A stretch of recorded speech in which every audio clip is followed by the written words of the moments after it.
नमस्कार, आर्य न्यूज देख रहे हैं आप। मैं हूं आपके साथ पल्लवी सिंह। बुलेटिन की शुरुआत करेंगे इस वक्त की बड़ी खबर के साथ।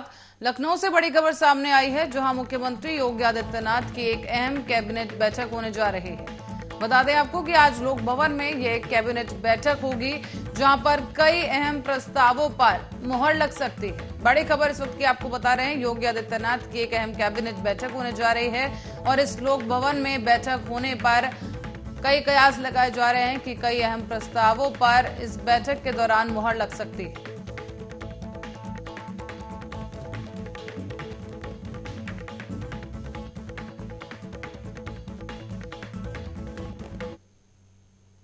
खबर उत्तर प्रदेश के चंदौली से है, जहां पर मुगल सराय कोतवाली क्षेत्र से चंदासी इलाके से नाबालिग बच्चों के बंधुआ मजदूरी का मामला सामने आया।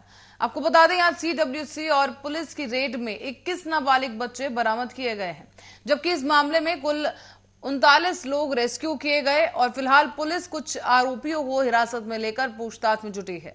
बताया जा रहा है कि इनका जो नेटवर्क है और ये नेटवर्क कंपनी में ट्रेनिंग के नाम पर बच्चों को मुगलसराय से बुलाकर बंधुआ मजदूर बनाकर यहाँ रखा जाता था। इससे ट्रेनिंग के नाम पर बच्चों के माता पिता से मोटी रकम वसूली जाती थी और उसके बाद बरामद किए गए बच्चों में ज्यादातर बच्चे बिहार और झारखंड के बताए गए।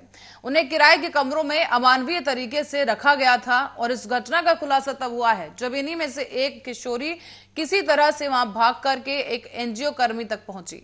आपको बता दें कि इस दौरान बच्चे की निशानदेही पर पुलिस ने रेड डालकर करीब 39 बच्चों को वहां कब्जा मुक्त कराया है और इस गिरोह में शामिल कई लोगों को पुलिस ने हिरासत में ले लिया है। दरअसल ऑनलाइन मार्केटिंग के नाम पर झारखंड समेत कई अन्य प्रांतों के नाबालिग बच्चों को नौकरी दिलाने का लालच देकर बंधुआ मजदूर बनाने का प्रकरण सामने आया। इस बीच माफियाओं के चुंगल से भागे एक बच्चे ने बताया है कि किस तरीके से ग्लेवे कंपनी के नाम पर ये कर उसे वहां बुलाया गया था और उसे 15,000 की नौकरी दिए जाने का आश्वासन दिया गया और ऑफिस में काम करने या फिर नौकरी करने के बारे में बताया गया। लेकिन लड़की जब यहां पर पहुंची है तो उससे 8,500 रुपए ले लिए गए और उससे लगातार ट्रेनिंग के नाम पर अनाप शनाप चीजें बताई जाने लगी हैं।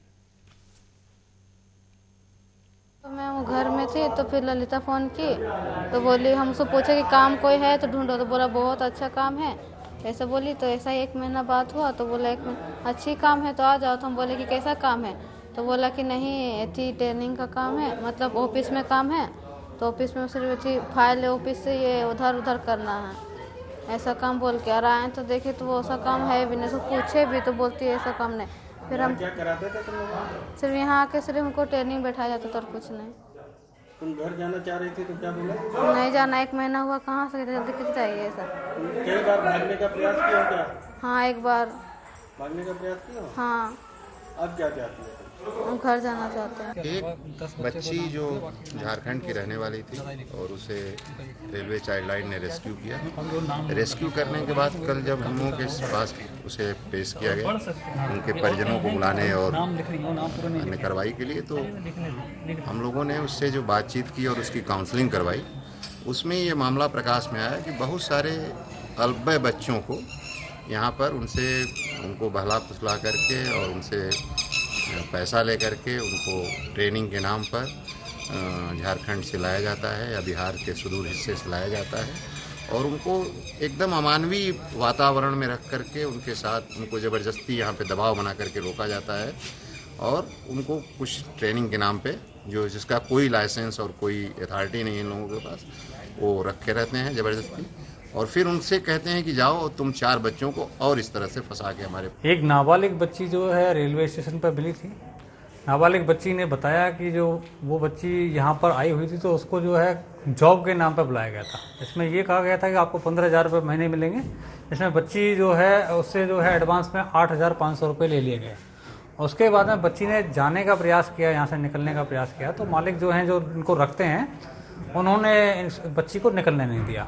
उसके बाद में बच्ची से बातचीत के बाद में पता लगा कि और भी बच्चियां वहां पर हैं जिनको वहां पर रोका गया है और उनको भी नहीं निकलने दिया जाता है। तो उस आधार पर हम लोगों ने एक पुलिस के साथ में, कोतवाली पुलिस के साथ में और संबंधित टीमों को साथ लेके एक रेस्क्यू ऑपरेशन किया। रेस्क्यू ऑपरेशन में लगभग जो है 2 दर्जन के आसपास बड़े छोटे बच्चे हैं, जिसमें अभी डॉक्यूमेंट जो है चेक करके हाँ, आगे की कार्रवाई जो है नियमानुसार की जाएगी। लेकिन जो वर्तमान जो प्रथम दृष्टया जो चीजें सामने आई हैं वो मामला जो है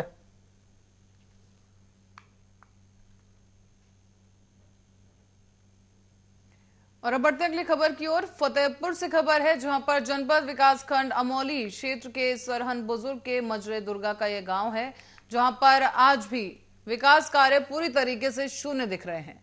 अब इस गांव की हकीकत को इन तस्वीरों के जरिए देख सकते हैं कि किस तरीके से निकलने वाले मार्ग पर दलदल भरा हुआ है और इस गांव में रहने वाले निवासी इस दलदल भरे रास्ते से निकलने के लिए मजबूर है। यहाँ पर एक ओर सरकार स्वच्छता अभियान पर जोर दे रही है, तो वहीं दूसरी ही तरफ इस गांव की गंदगी हकीकत बयां कर रही है कि इस हकीकत को देखते हुए ये लगता है कि क्या इस गांव की हालत कभी सुधरेगी या नहीं। इस गांव के लोगों का भी यही सवाल है कि आखिर प्रशासन की तरफ से इस गांव पर ध्यान क्यों नहीं दिया जा रहा। आप देख सकते हैं स्कूल जाने वाला ये छात्र है जो साइकिल के माध्यम से स्कूल जा रहा है, लेकिन उसे इस रास्ते से होकर गुजरना पड़ता है जहां पर चलना भी मुश्किल हो रहा है। आप देख सकते हैं कि चलने वाले रास्ते पर किस तरीके से पानी बह रहा है और जल भराव की स्थिति है, जो बारिश की वजह से यहाँ पर रास्ता और भी ज्यादा खराब हो जाता है। और यहाँ आपको बताते चले कि दलदल से भरी कई ऐसी गलियां हैं जहां से इन तमाम ग्रामीणों को गुजरने के लिए मजबूर होना पड़ता है। और इस बीच बहुत सारे ऐसे सवाल हैं जो ये ग्रामीण उठा रहे हैं, लेकिन अब तक किसी अधिकारी या प्रशासनिक अधिकारी की तरफ से इस ओर ध्यान नहीं दिया गया है।